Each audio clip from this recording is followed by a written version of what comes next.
चाहिए, आपका जेंडर बाइस नहीं होना चाहिए और उसके अंदर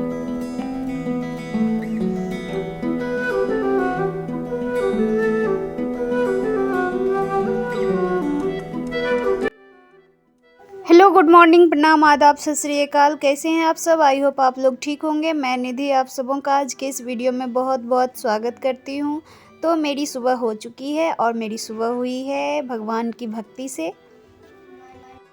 पहले मैं अपने न्यू व्यूवर्स को बता दूं कि मेरा नाम निधि है और मैं बिहार के मधेपुरा डिस्ट्रिक्ट की रहने वाली हूं और मैं पिछले ईयर ही अपना टीचिंग ट्रेनिंग कोर्स कंप्लीट किया है और मैं अभी सारे टीचिंग जॉब्स की प्रिपरेशन करती हूँ। अभी बज रहे हैं सुबह के 8:30 और मैं आ गई हूँ अपने किचन में अपने लंच की तैयारी के लिए। और मेरे आज लंच में मेरे यहाँ बनने वाला है रोटी और आलू गोभी की सब्ज़ी। देन इसके बाद मैं अपनी स्टडी के लिए जाऊँगी। एग्ज़ाम सर पे है और पढ़ाई जैसा लगता है कि नामुमकिन सा है और घर के इतने सारे काम हो जाते हैं, 3 बच्चे हैं तो संभालते संभालते टाइम ऐसे बीत जाता है कि पता ही नहीं चलता और बहुत ही मुश्किल से अपनी स्टडी के लिए टाइम निकाल पाती हूँ। यहाँ पे मैं अपने बच्चों के लिए पानी गर्म होने के लिए लगा दी हूँ ताकि वो लोग भी स्नान कर ले और फिर इसके बाद मैं यहाँ पे आ गई हूँ अपनी स्टडी के लिए। तो यहाँ पे मैं अपनी स्टडी में आज सबसे पहले मैं शुरू करने वाली हूँ। कल जो सर ने रात में लाइव क्लासेस दी थी हिंदी की कुछ क्वेश्चंस की, तो मैंने वो अटेंड नहीं किया था। कुछ प्रॉब्लम के कारण मैं वहाँ अटेंड नहीं कर पाई थी और हमारे यहाँ रात को ना नेट प्रॉब्लम भी हो जाता है, नेटवर्क नहीं रहता है, बहुत ही कम रहता है।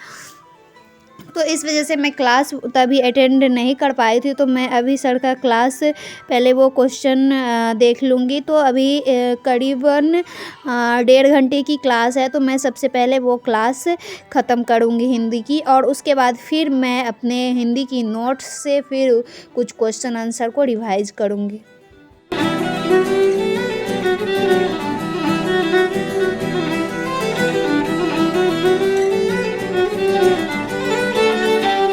आपका जेंडर बाइस नहीं होना चाहिए और उसके अंदर आपका कार्टून वगैरह होने चाहिए। ठीक है, जो फोटो वगैरह होनी चाहिए वो आपके कार्टून वगैरह होनी चाहिए क्योंकि बच्चा इनके माध्यम से बहुत जल्दी कनेक्ट होता है और उसके अंदर आपकी जो कंटेंट होना चाहिए।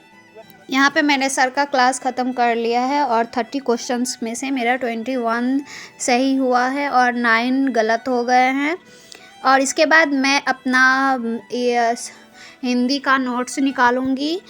तो यहाँ पे मैंने मिस्टेक से संस्कृत का खोल दिया था, तो फिर मैं हिंदी का खोली हूँ। तो यहाँ पे अब मैं अपना क्वेश्चन आंसर जो हिंदी नोट्स में जो सर दिए हुए हैं प्रीवियस ईयर के, मैं उसको यहाँ पे सॉल्व करूँगी। तो मैं सिर्फ़ और सिर्फ 30 क्वेश्चन ही अभी सॉल्व करूँगी। तो ये सारे क्वेश्चंस हैं जो मैं जूम करके आप लोग को भी दिखा देती हूँ। तो आप लोग भी ज़रूर बताना कि आप लोगों ने कौन कौन से क्वेश्चंस सॉल्व किए हैं।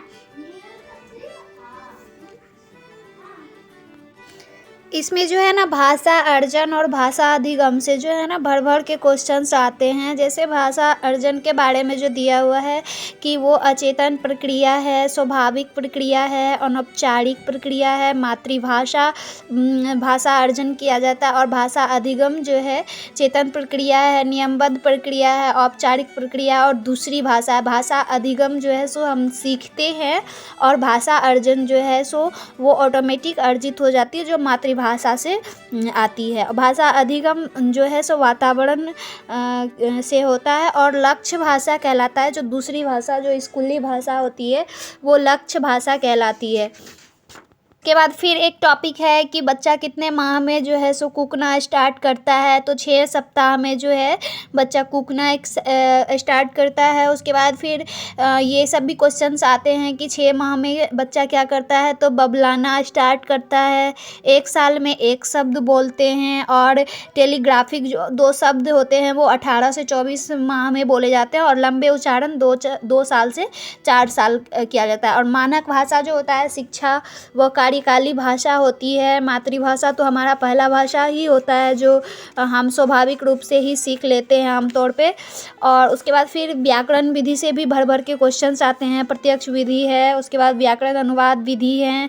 तो ये सब क्वेश्चंस को ना देखना बहुत ही इम्पोर्टेंट है, क्योंकि ये सब बहुत ही पूछे जाते हैं। और भाषा में जो जिन पियाजे का क्या विचार था और लेव वाइगोत्स्की का क्या विचार था, तो ये सारे चीज़ भी पूछते हैं। तो लेव वाइगोत्स्की ने एक सामाजिक वाक और निज वाक और आंतरिक मौन वाक का जो दिए हैं वो भी है। तो बच्चा जो है सो प्राइवेट स्पीच करना स्टार्ट करता है 3 से 6 वर्ष की उम्र में, और साइलेंट वाक के 6 वर्ष के बाद, और सामाजिक वाक 2 वर्ष के बाद। तो ये सारे टॉपिक्स जो है हिंदी में बहुत ही इम्पोर्टेंट हैं, जो इसे करना ही होता है। त्रिभाषा सूत्र हैं, ये सभी से क्वेश्चंस आते हैं।